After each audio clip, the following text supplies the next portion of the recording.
to ensure that we get the power back. We do have a very disciplined process we follow to actually get power restored. It isn't, we don't restore power based upon where you live or who you know. It's a very disciplined process that actually starts with, we need to make sure that our power plants are operational. We then need to make sure that our substations are operational.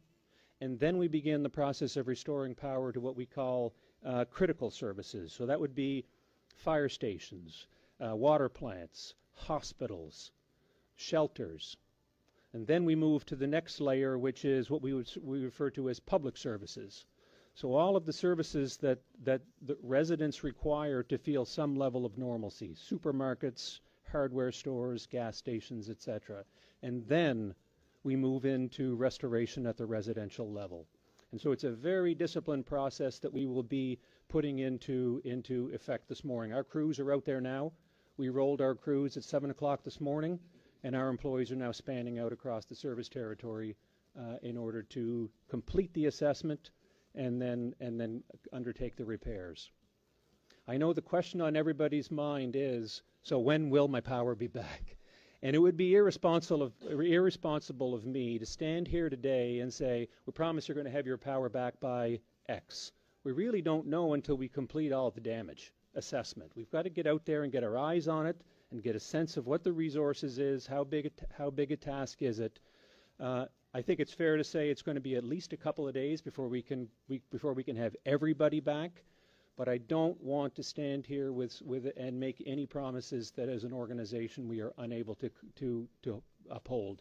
As soon as we do know, with some specificity, how community by community or customer by customer, what the returns to service are, we will be certain to share those. Before I leave the mic, I would like to make two other points. One, yesterday we had a devil of a time with the TECO outage map. And I'm sure there were many of you who were trying, throughout the evening to access our outage map to see how many customers are without power, and does TECO have me? First of all, I want to assure every customer we have you.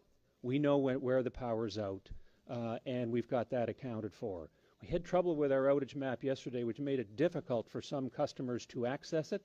We have since rectified that, but we apologize for being unable to really communicate as efficiently as we would have with all of you in the aftermath of, or as the hurricane was passing through.